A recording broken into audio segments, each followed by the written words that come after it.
학생들이나 학부모들이 계시다면 꼭 이 내용 다시 한번 꼭 체크를 해주셨으면 좋겠습니다. 자, 다음 질문인데요. 뭐 통합형 수능을 이제 지향하면서 대학들이 이제 지정 과목을 폐지하는 학교 수가 계속 차근차근 많이 늘어나고 있습니다. 그러면서 이제 이과 학생들 중에서 나오는 단어가 사탐런이라는 단어가 지금 굉장히 많이 들리고 있습니다. 그렇죠. 그래서 이런 사탐런 이과 학생들이 원서 접수 전에 또 반드시 체크해야 될 항목이 있다면 또 어떤 게 있을까요? 네. 뭐, 사실 다 아시겠지만, 그래도 다시 한번 좀 해석을 해드리면, 올해부터 대학들이 작년까지는 주로 이제 뭐 이과생들은 과탐. 네. 그게 두 분류가 됩니다. 수능 최저의 기준과 정시 기준. 네. 네. 그래서, 근데 올해부터는 이제 고대나 서울대 빼곤 거의 다 연성 뭐 이런 학교들이 주요 학교들부터 중하위권은 말할 것도 없고요. 그냥 사탐 하나 해도 된다. 수시 최저에서도 사탐 써라. 그게 보통 일명 아시다시피 과 가로치고 하나면 과탐을 써야 되는데 탐 가로치고 하나면 노프라롱이죠. 그래서 그렇게 제약이 풀린 거죠. 그러면 이제 늘 제가 상담 때 말씀드리지만 그 여쭤봐요. 학생분께선 자녀분께선 정시도 쓰실 겁니까? 아니요. 그럼 사탐하시면 돼요. 네, 대신 물론 이제 고대 같은 경우는 못 쓰니까 어쩔 수 없어요. 네, 주요 학교 중에서. 그러면 그럼에도 사탐이 유리하냐? 그것도 짚고 넘어가야죠. 그렇죠. 근데도 역시 제가 현장에서 쭉 가봐서 상담을 쭉 가서도 보니까 확실히 2등급 이상 애들은 다 과거야, 과거. 과탐을 계속 과거야, 다 과거야. 잘하든 못하든 과거야. 근데 뭐랄까 한 둘 다 3, 4야. 네. 둘 다 등급이 3등급, 4등급이야. 뭐 물화생지가. 네. 그러니까 뭘 해도 안 나와. 그러니까 그럴 바에는 한 과목은 사회문화 해라. 라고 뭐 유튜브 유명 거기서도 얘기된 거야. 네. 그러니까 그래? 그리고 진짜 실제로 풀어봤어. 아 이건 뭐 제가 상담해봐야 돼요. 이 떴어. 공부를 하나도 안 했는데 공부를 하나도 안 하고 그냥 이번 6평 시험을 풀었대. 이 떴어요. 이 자기 평생 처음 맞아본 성적이다. 그래서 물화생지 중에서 인원이 그래도 좀 있는 거 하나 냅두고 하나는 바꾸다. 이렇게 된 겁니다. 네. 그러니까 이거를 최근도 바뀌고 있고 이전에도 이미 갈아탔고 그러니까 수능 최저로 상위권이든 중하위권이든 탐구 한 과목을 맞춰야 되거나 뭐 과과 2개. 그러니까 의학 계열은 빡세요. 왜냐면 의학 계열은 은근히 과과가 돼 있단 말이에요. 네, 그렇죠. 과탐 평균 이면 안 돼요. 근데 아까 같이 탐구 하나, 뭐 과 하나 그럼 되잖아요. 네. 과 하나 되고 사탐은 빼고 그러면 이제 의학 계열 쓰면 되죠. 네. 그러니까 그런 학생들은 그렇게 전략적으로 하면 되는데 2개 등등이나 아니면 한 과목에 아까 같이 탐구 등등의 제약이 없거나 네. 그다음에 뭐 시간상 말씀드리는데 제가 최근에 제가 쇼킹한 게 1.6x 학생인데요. 내신이 뭐 나쁘진 않죠. 네. 의학 계열입니다. 네. 의학 계열 약대와 의대를 같이 쓰겠다고 상담 왔어요. 네. 탐구가 사사야. 탐구가 사탐이야. 제 지금까지 중에서 한 90건, 100건 한 것 같은데 그 중에서 유일한 의학 계열 쓰는 학생 중에 탐구가 사탐이에요. 저 처음 봤어요. 사과는 모르겠는데 네. 의학 계열 쓴다는 애가 네. 찾아드렸어요. 전국 다 뒤졌더니 사탐으로 하나 해서 느는 의대가 있어요. 동아대. 동아대 지역 인재가 아니고요. 일반 학생도 쓸 수 있는. 올해 동아대 폭발 납니까? 그래서 일단요. 그러니까 제가 그때 그렇습니다. 의대 중에서는요. 그러니 결국엔 어떻든 그래도 이번 6평 응시하는 인원을 봤을 때 24,000이나 사회문화가 늘었어요. 네. 그리고 이제 역시 화학이나 인원들이 10,000명씩 줄고 그 인원이 글로 갔죠. 네. 뭐 자명합니다, 이건. 그렇기 때문에 결국 제가 볼 때는 2등급이나 3등급에 걸려 있는 과탐 2개 하시는 분들은 여름방학 때 빡세게 해야 된다. 그러면 소장님 뭐 6평 잘 나왔는데 왜 이러십니까? N수생이 지금 의대 휴학생들이 아직 시험도 안 보셨어요. 그 위대하신 분들이. 야, 이분들은 9평도 안 봐요. 실제 수능 때 8월 24일부터 9월 초에 접수인데요. 그 접수 때 나와. 그럼 그분들이 11월 14일 다 올려. 그럼 나는 평소 2인데 왜 이러지? 이런 일이. 과탐 분들은 조심. 그 다음에 사탐을 하나 바꾸는 분들은 여전히 생윤하고 사회문화가 제일 많은데 생윤은 은근히 좀 말 트랩이 많아요. 네. 좀 애들 편으로 말장난이 많아서. 그 생유는 좀 그런데 사회문화 도표가 좀 있으니까 아무래도 수학 역량이 있는 친구들이 사회문화 했을 때 스무스한 거죠. 그러니 혹시 갈아탔을 땐 사회문화가 맞을 것이다. 또한 과탐도 혹시라도 두 개 중에서 하나를 체인지 하실 거면 그래도 생지로 인원이 많은 걸 초이스해라. 그렇게 하고 여름방학 때 특히 2, 3에 있는 걸려있는 분들은 방심하지 마시고 중하위권이 없으니까 네. 반드시 대비해서 과탐을 최저를 맞추는 전략을 세우라고. 그 다음에 하나만 더 했을 때 정시는 사탐한 분들은 이길 수가 없습니다. 네, 과탐 두 개 한, 뭐, 3, 3 찍은 애 하고요. 다른 과목이 좀 올랐다 치고요. 사탐 2 찍고 과탐이 뭐 3, 4 찍었어. 네. 과탐 두 분 한 가산점과 이 환산 점수를 해주기 때문에 네. 예, 특히 성균관대 같은 경우는 교차가 힘들어요. 그렇기 때문에 예, 혹시라도 최저 때문에는 괜찮은데 네. 혹시 수시가 안 돼서 정시를 넘어갔을 때는 사과 러너들은 네. 좀 치열할 것이다. 그렇게 좀 더 학교별 이제 그 과탐을 했을 때 이제 그 이과생의 경우에는 그 과에서 주는 가산점이 이제 사탐보다는 그래도 과탐 했을 때 정시에서. 훨씬 더 이제 유리하다는 말씀이죠. 그렇죠. 변환 점수라고 네. 걔네들이 이제 대학 측에서 이 탐구 변환 점수를 주기 때문에 네. 그럼 이제 사탐을 확 내리고 네. 과탐 과목은 좀 올리고 이게 변환 점수거든요. 그렇게 되기 때문에 그래서 그런 것도 좀 유념하셔라. 그렇게 말씀드리겠습니다. 네. 그러면 이제 학생들이 이제 수시 지원을 하기 위해선 이제 자기의 강점을 좀 아는 게 중요할 거라고 생각을 하는데 이 전형이 나에게 유리한 전형인지 아닌지를 구별하는 뭔가 쉬운 뭐 방법이 있을까요? 쉽다는 게 참 그럽니다만 근데도 네. 그냥 딱 깔끔해요. 만약에 내가 서류가 좋아, 학생부가 좋아, 네. 뭐 나름 뭐 내신이 좋아, 뭐 여러 가지 강점이 있어. 네. 그러면 이제 일괄 선발. 제가 말씀드렸지 않습니까? 그 쉬운 체크? 만약에 쭉 이제 대학교의 지원 포트폴리오를 펼치시고 네. 서연고, 서성한, 이준경 외시, 건동홍수, 국승세당, 광명상가 쫙 가요. 네. 되게 잘 외웠죠? 네. 그럼 학교 쫙 나오잖아요. 그러면 포트폴리오 딱 나올 거 아닙니까? 그럼 이제 입시 결과나 이런 것들은 변수가 있지 않습니까? 그럼에도 쭉 봤는데 면접도 없어. 수능 최저도 없어. 그런데 자기는 학생부도 아쉬워. 그리고 뭐 이게 활동도 그렇고 내신도 그래. 그러면 이제 이 학생은 약점인 거죠. 그렇죠. 네, 그러니까 그런 등등의 리스크는 일괄 선발은 쓰지 마라. 일괄 선발 쓰지 마라. 그다음에 내가 내신 조금 리스크야. 네. 활동은 좀 그냥 괜찮아. 그런다. 그럼 무조건 면접인데 쓰고. 그러니까 올해 같은 경우가 예를 들어 중앙대 같은 경우가 융합형이 있고 탐구형이 있어요. 네. 그러면 또 공부시켰죠.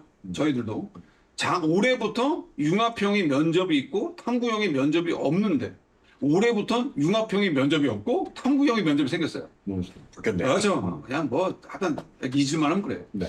그러면 어떻게 되겠습니까? 그러면 딱 왔어. 그러면 소장님 나는 어떤 게 유리해? 아까 말씀드렸잖아요. 그 질문을 만약에 예시를 간다는 거야. 그러면 딱 봤더니 내신도 괜찮고 학생부도 괜찮아. 네. 근데 애가 좀 면접은 좀 말 수가 없어. 그럼 당연히 면접에서 떨어질 가능성은 덜 할 수 있지만 왜냐면 1단계 성적이 중요하거든요. 네. 그럼에도 7대 3이거나 이러거든요. 보통. 그러니까 써도 되는데 이왕이면 그래서 이 친구는 융합형으로 일괄을 써라 라고 추천했죠. 그 다음에 이제 이 친구는 딱 왔는데 성적도 조금 그렇고 활동도 조금 애매한데 그럼에도 면접력이나 뭐나 제가 상담할 때 저는 항상 물어보거든요. 그러면 앤서가 괜찮아. 네. 그러면 이제 무조건 면접 있는 쪽. 경희대 면접, 중대 면접, 건대 면접 이렇게 네. 이게 다단계 면접을 합니다. 일괄 뽑고 의학결도 마찬가지입니다. 의대를 쓰는데 나는 일반고야. 네. 근데 성균관대, 경희대, 중대 이런 데 쓰고 싶대. 수능 최저도 없어. 힘들죠. 면접도 없어. 물론 아까 중대는 면접이 있는 전형이 있고 없는 전형이 있고 경희대는 면접이 있어요. 네. 근데 성균관대는 의대는 면접이 있고요. 일반은 면접이 없는데도 수능 최저가 일단 다 없어. 그 느낌 오시죠? 네. 그러면 전국자사 중에 수능이 좀 안 되는 역량 좋은 친구도 쓰겠죠. 그렇죠. 그러면 근데 거기다 그 친구가 그걸 쓰겠다? 뭐 일반고를 안 뽑주는 학교다 이게 아니고 일단 그 학생을 뽑을 수가 없어. 힘들죠. 그죠? 그렇기 때문에 장점과 약점을 고려했을 때 제가 말했다시피 일단 일괄이냐 다단계냐 그 다음에 지필이냐 정성이냐, 다시 말하면 정량평가냐 정성평가냐. 정량평가는 교과, 교과는 아무래도 일반고가 유리하겠죠. 네.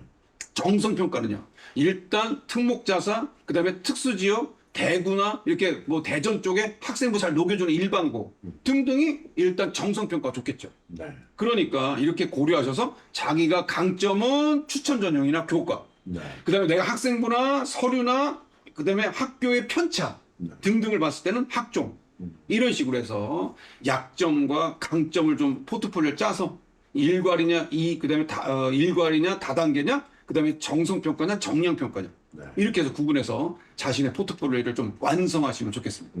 그러면 뭐 아까 소대도 뭐 소장님 말씀하셨지만 의대 지원 관련하면서 이제 의대에서도 이제 어떤 논술 전형도 생기고 뭐 그러면서 뭐 특히 뭐 가천대 같은 경우 논술 인원이 많이 늘어났잖아요. 그래서 논술 육논술 뭐 이런 얘기도 지금 자주 언급이 되는데 소장님이 만약에 상담을 하시는데 육논술을 나는 쓰겠다. 그러면 그 학생을 어떻게 딱 특정지어서 너는 육논술 쓸 자격이 있다. 어떤 학생이 육논술을 쓰면 좋을까요? 네. 자격이란 말은 참 뭐하지만, 근데 일단 저는 모의고사 성적 봐요. 왜냐하면 아까도 말씀드렸다시피 일단 의대 논술들은 최저가 다 있으니까 네. 뭐 최저 충족을 하든지 해야 되지 않겠습니까? 그렇죠. 그리고 이제 뭐 수리 논술이냐 과학 논술이냐 이렇게 구분 케바케인데요. 네. 그럼에도 세 분류만 할게요. 의대 논술, 육논술, 문과 육논술, 네. 이과 육논술. 네. 딱 케바케를만 해보죠. 그럼 먼저 문과 이과를 봤을 때 일단 올해부터 고대 논술이 생겼으니까 네. 그러면 4개 8이잖아요. 그러니까 제가 딱 상담할 때 저는 6평 성적표를 꼭 갖고 와야 되는데, 그러면 성적표를 딱 보고 일단 인문은 인문 사회나 배경과 사회 역사 이런 것들이 많기 때문에 문과 국어 성적을 봐. 그리고 일부 상경학과는 수리 논술을 보는 학교가 있기 때문에 수학도 보고요. 네. 이과는 말할 것도 없어요. 다 주요 학교들이 뭐 연대부터 다 수리 논술이니까. 네. 그러니까 수학 성적 봐요. 뭐 실제 수리 논술학원에서도 수학 성적으로 보는 거고요. 그래서 얘가 2냐, 1이냐, 3이냐 따라서 뭐 약간의. 그 다음에는 아까 같이 얘가 3개 6이냐, 4개 8이냐. 올해 고대 논술은 수능 최저가 서두에도 말씀드렸다시피 4과목이 제일 러프하기 때문에 이거는 최저만 통과하면 고대 논술은 가능성이 3배다. 왜냐면 기타 학교들은 세 과목 아닙니까? 네. 그러니까 그래서 저는 개인적으로 오면 일단 최저 경쟁력과 고려해서 수능이 좀 되는 친구들은 고대를 꼭 쓰게 하고요. 네. 그 다음에 문과분들은 주목해 보세요. 경영학과가 최저가 4개 5예요. 들어는 보셨어요? 4개 5. 4개 5면은 의대 최저예요. 고대 말씀하시는 거. 예. 고대 논술이 경영이 4개 5예요.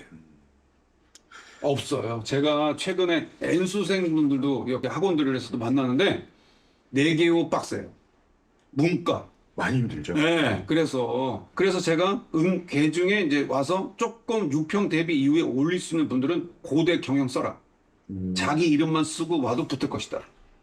논술. 뭐 이렇게 우스갯소리 했죠. 그래서 일단 그래서 4개 8이냐 3개 6이냐 3개 이렇게 해서 일반 논술은 그 자신의 국어 성적의 문과와 수학 성적에 대한 수리 논술로 문이과를 판단하시고요. 네. 그리고서는 이제 뭐 중하위권은 뭐 가천대 일반 약식 논술.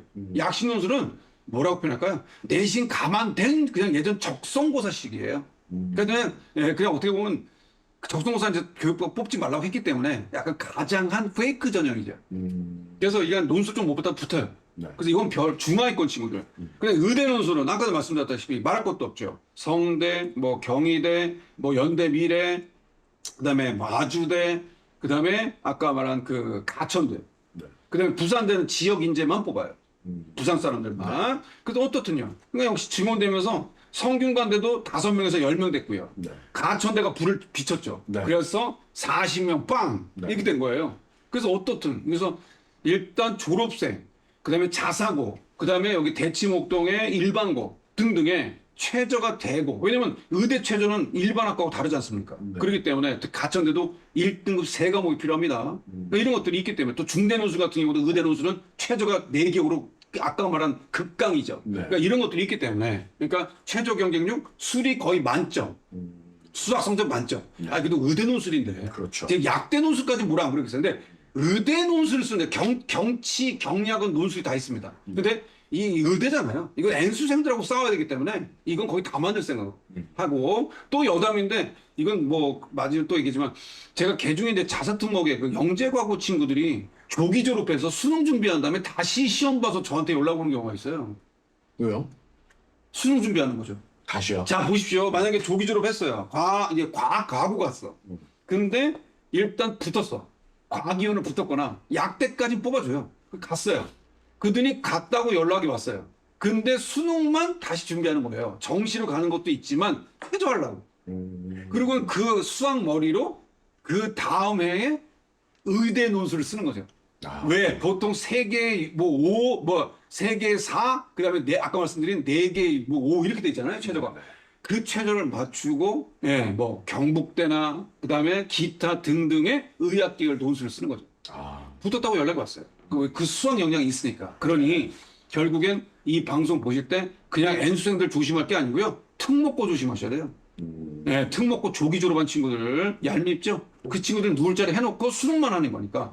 그렇기 때문에 논술 준비한 분들은 아까도 말씀드렸다시피 역시나 지금 현재 6평 성적, 최저 경쟁력, 그 다음에 문과의 국어와 배경 지식과 등등 역량, 그 다음에 수학의 수리 역량, 과학 논술이 있는 데까지 괜찮냐. 이렇게 좀 스펙트럼을 맞게끔 체크해 보시면 6논술 학생들 체크하면 좋겠고, 한 번 더 얘기하지만 만약에 이래저래 논술이 약하다면 최저 높은 데 써라. 맞지 않습니까? 그래서 뭐 실질대 서강대나 이런 데도 실질 경쟁률이 낮지 않습니까? 기본은 다 50대이에요. 근데 가는 애도 없고 최저도 못 맞추니까 실질 경쟁률이 거의 뭐 단수로 내려가지 않습니까? 그렇게 체크하면 될 것 같습니다. 가장 중요한 게 이제 논술 준비하는 학생들이 이제 수능에 이제 경쟁력이 우선 확보가 된 학생들이 아무리 이 경쟁률이 높다고 하더라도 그 최저를 맞추는 못 맞추는 학생들이 많다 보니까 네네. 자기 경쟁력이 올라가는 그런 상황이 되겠네요. 그렇죠. 그래서 매년 뭐 서강대, 중대, 경희대 이런 데는 그 유튜브나 이런 데서요 설명회를 실질 경쟁률을 항상 밝히죠. 네, 그러니 쫄지 마라 이렇게 지원하는 학생들한테 독려를 하고 있습니다. 알겠습니다. 자, 그럼 마지막 질문 드려보겠습니다. 원서 접수 전에 이제 뭐 학생들이 최종적으로 이제 좀 체크를 했으면 하는 그런 부분이 있다면 어떤 게 있을까요? 일단 뭐 제가 딱 집으면 일단은 그래도 이제 3학년 수시가 들어가는 1학기까지 다 끝났기 때문에 지금 네. 성적표가 다 나왔습니다. 뭐 방학을 다 했기 때문에 그렇다면 이제는 저희가 남는 건 학생부 마감이에요. 네, 왜냐면 물론 제가 이제 전국적으로 만나보면 이미 다 마감을 친 학교도 있어. 네. 야, 오지 마. 이미 계약 방학 전에 했잖아. 이렇게 되고요. 그다음에 여전히 협조적인 등등은 그래도 아무래도 3학년은 좀 많이 늦게도 받아줍니다. 공식 마감일은 8월 말까지니까. 그러니 네. 이 시즌, 이 방송이 나갈 시즌 안에 있는 7월 말까지는 최대한 의학 계열, 그다음에 공대, 자연대, 자연과학 계열, 그다음에 문과, 상경, 심리, 사회과학, 정외과, 인문과학 계열 뭐 이런 식이에요. 네. 좀 자신의 메이저의 전공조합은 요즘 안 본다지만 그럼에도 3학년 1학기에 대한 학술적인 역량을 녹이는 건 좋지 않겠습니까? 네. 그러니까 부족한 것도 채우고 예, 의학적인 것도 채우고 그 자꾸 어제도 상담하시는데 어머니나 애들이 이거 채워서 뭐 얼마나 가산점 됩니까? 돼요. 네, 그러니까 학생부 종합전형의 기본은 정성 아니겠습니까? 네. 네, 그러니 채워라. 그래서 보고서 채우고 책 채우고 그래서 창체의 자동 진봉 개인 세트 과목별 세트 행반은 2학년이면 끝나니까 그래서 학생부 최대한 마무리해라. 넘버 2 수능해라. 네, 요즘 올해는 정말 뭐 일전도 뭐 방송국 가서 얘기했습니다만 일단 올해 의학 계열 늘면 뭐합니까? 최저에서 반이 못 맞출 텐데. 그러면 지역 이제 늘면 뭐합니까? 그러면 그 못 맞춘 애들 어디로 갑니까? 정시로 이월되는 거예요. 그러면 지방에 있는 N수분들은 만세를 부르시죠. 네, 왜냐면 일단 수시로 티오를 만들었는데 너희들이 못 맞췄잖니? 그리고 넘어오니까 결국 지역 이제 정시 선배님들이 가니까 네. 있겠죠. 그러니 일단 올해에도 증원된 지방 친구들의 60% 지역 인재에 의한 의학 계열 의대 플러스 그 이하의 의학 계열에 최저로 있는 분들은 최저만 충족해도 제가 볼 땐 70% 이상 가능성이 컸다. 네, 그래서 최저 보시고 그 다음에는 수능 대비와 기타 제가 말씀드린 사탐런이시든 과탐런이시든 그 다음에 영어도 올해 관갈 수 없죠. 작년 4.7% 1등급, 올해 6평은 1.4% 역대급 난도니까 이제는 만만한 과목이 하나도 없습니다. 그러니까 영어도 관가하지 마시고 그냥 관가 라이트하게 외우지 마시고 좀 디테일하게 여름방학 때 좀 꼼꼼하게 하셔서 9월 4일 모의고사 때는 성적을 올려라. 그리고 최종 9월 4일 성적을 보고 9월 9일 전에 원서 지원한 학교를 최종 결정하고 지원해라. 그렇게 마지막 말씀을 드리겠습니다. 선생님 마지막 말씀하신 대로 그 수시에서 최저 맞출 때 가장 기본적으로 학생들이 깔고 가는 과목이 영어. 그렇죠. 영어는 무조건 1루 받고 그걸로 시작을 하려고 하는데 이번 6월 평가원에서 정말 1등급이 1.7%를 나왔던 게 굉장히 큰 그 충격이었거든요. 그렇죠. 그래서 역대급. 학생들이 9월 달에는 뭐 어떻게 나올지 난이도가 조금 조정은 되긴 하겠지만 영어도 조금 잘 챙기는 그런 여름이 됐으면 좋겠습니다. 자, 오늘 이렇게 우재성 소장님 모시고 이제 9월 달에 있을 수시 원서 접수에 관련된 이야기를 나눠봤는데요. 가장 중요한 것은 우선 자기의 강점, 그다음에 자기가 목표로 하는 대학의 요강이 자기의 강점을 잘 어필할 수 있는 요강인지 이거를 먼저 본인 스스로 체크라는 게 가장 중요하지 않나 싶습니다. 그리고 수능에 대한 이제 자기의 준비가 얼마나 되었는지 이것도 꼼꼼하게 잘 관리를 해서 준비를 잘 해야 될 것 같습니다. 자, 오늘 오재성 선생님 모시고 많은 정보 전해드렸는데요. 오늘 저희가 전해드린 정보를 바탕으로 9월달에 있을 수시 원서 접수 잘 하셔서 꼭 원하는 대학에 진학할 수 있도록 저희도 두 손 모아 기도하겠습니다. 다음 시간에도 또 좋은 정보 가지고 찾아뵙도록 하겠습니다. 감사합니다.